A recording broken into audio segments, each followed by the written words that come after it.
my fellow Americans, and the people who brought me to the dance, Delawareans. I see my buddy Senator Tom Carper down there, and I think Senator Coons is there, and I think the governor's around. Is that Ruth Ann? And that former Governor Ruth Ann Minner. Most importantly, my sisters-in-law and my sister Valerie. Anyway. Folks, the people of this nation have spoken. They've delivered us a clear victory, a convincing victory, a victory for we the people. We've won with the most votes ever cast on a presidential ticket in the history of the nation. 74 million.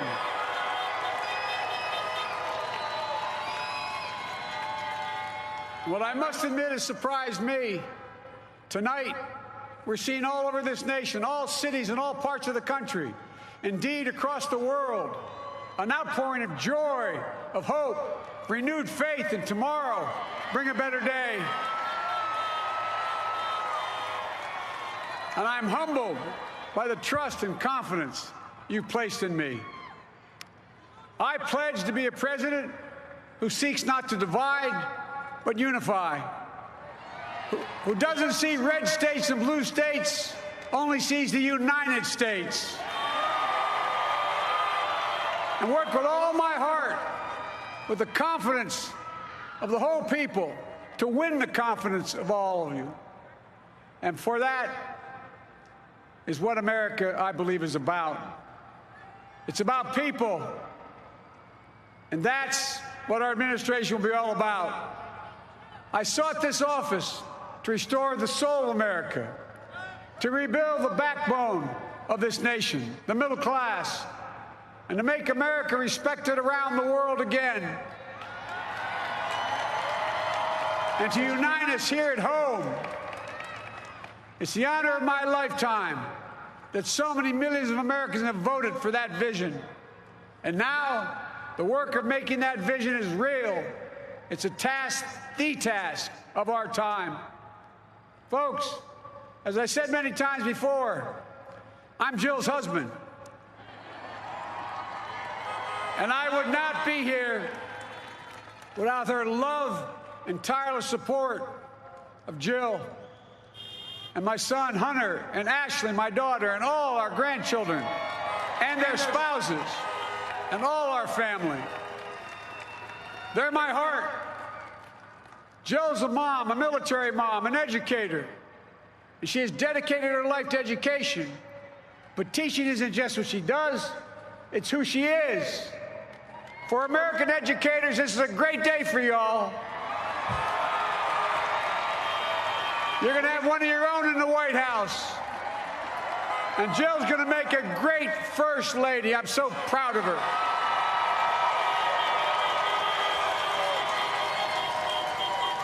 And I'll have the honor of serving with the fantastic Vice President who you just heard from, Kamala Harris,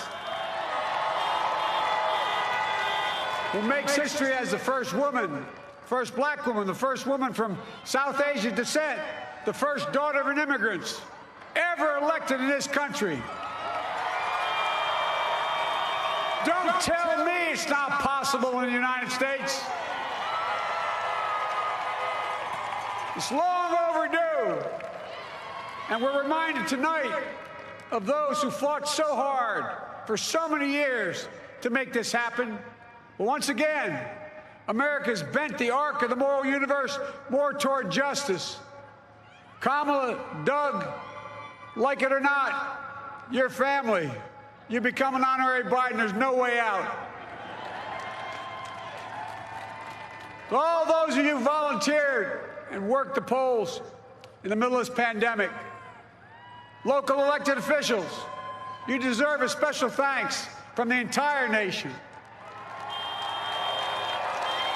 And to my campaign team and all the volunteers and all who gave so much of themselves to make this moment possible, I owe you. I owe you. I owe you everything. And to all those who supported us, I'm proud of the campaign we built and ran. I'm proud of the coalition we put together, the broadest and most diverse coalition in history. Democrats, Republicans, independents, progressives, moderates, conservatives, young, old, urban, suburban, rural, gay, straight, transgender, white, Latino, Asian, Native American. I mean it, especially those moments, and especially for those moments when this campaign was at its lowest ebb. The African-American community stood up again for me. You've always had my back, and I'll have yours. I said at the outset, I wanted to represent this campaign to represent and look like America. We've done that. Now that's what I want the administration to look like and act like. For all those of you who voted for President Trump, I understand the disappointment tonight. I've lost a couple times myself, but now let's give each other a chance. It's time to put away the harsh rhetoric, lower the temperature, see each other again, listen to each other again. And to make progress, we have to stop treating our opponents as our enemies. They are not our enemies. They are Americans. They're Americans. The Bible tells us, to everything there is a season, a time to build, a time to reap, and a time to sow, and a time to heal. This is the time to heal in America.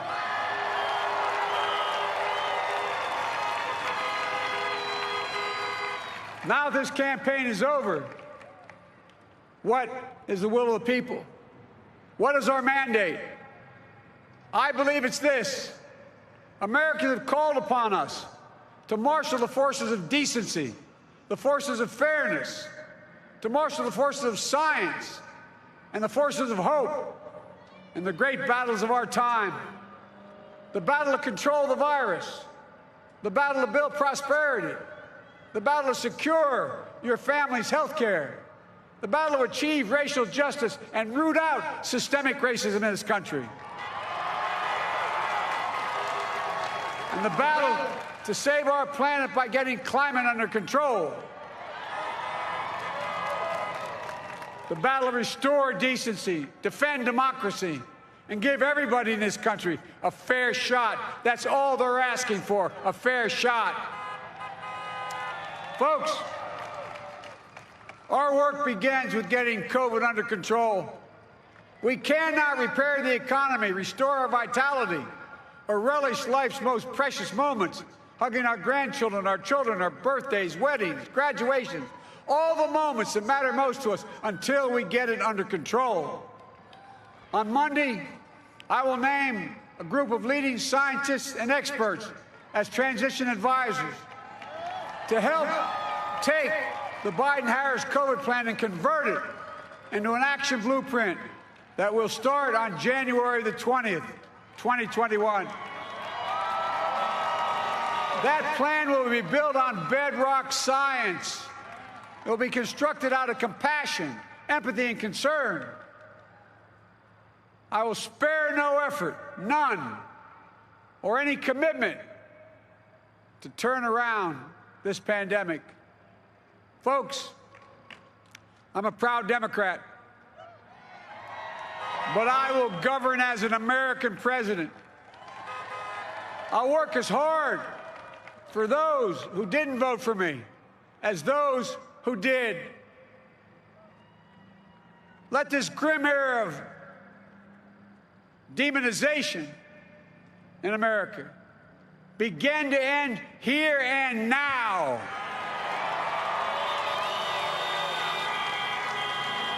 The refusal of Democrats and Republicans to cooperate with one another, it's not some mysterious force beyond our control. It's a decision, a choice we make. And if we can decide not to cooperate, then we can decide to cooperate. And I believe that this is part of the mandate given to us from the American people. They want us to cooperate in their interest. And that's the choice I'll make. And I'll call on Congress, Democrats and Republicans alike, to make that choice with me. The American story is about slow yet steadily widening the opportunities in America. And make no mistake, too many dreams have been deferred for too long. We must make the promise of the country real for everybody, no matter their race, their ethnicity, their faith, their identity, or their disability. Folks, America has always been shaped by inflection points, by moments in time where we've made hard decisions about who we are and what we want to be. Lincoln in 1860, coming to save the Union. FDR in 1932, promising a beleaguered country a new deal. JFK in 1960, pledging a new frontier. And 12 years ago, when Barack Obama made history, he told us, yes, we can. Well, folks, we stand at an inflection point. We have an opportunity to defeat despair, to build a nation of prosperity and purpose. We can do it. I know we can. I've long talked about the battle for the soul of America. We must restore the soul of America. Our nation is shaped by the constant battle between our better angels and our darkest impulses. And what presidents say in this battle matters. It's time for our better angels to prevail. Tonight, the whole world is watching America. And I believe at our best, America is a beacon for the globe. We will lead not only by the example of our power, but by the power of our example. I've always believed, many of you heard me say it, I've always believed we can define America in one word: possibilities. That, in America, everyone should be given an opportunity to go as far as their dreams and God-given ability will take them. You see, I believe in the possibilities of this country. We're always looking ahead to an America that's freer and more just, ahead to an America that creates jobs with dignity and respect, ahead of America that cures diseases like cancer and Alzheimer's, ahead to an America that never leaves anyone behind, ahead of America that never gives up, never gives in. This is a great nation. It's always been a bad bet to bet against America. We're a good people. This is the United States of America, and there's never been anything we've been not able to do when we've done it together. Folks, in the last days of the campaign, I began thinking about a hymn that means a lot to me and my family, particularly my deceased son, Bo. It captures the faith that sustains me and which I believe sustains America. And I hope it can provide some comfort and solace to 230,000 Americans who've lost a loved one to this terrible virus this year. My heart goes out to each and every one of you. Hopefully this hymn gives you solace as well.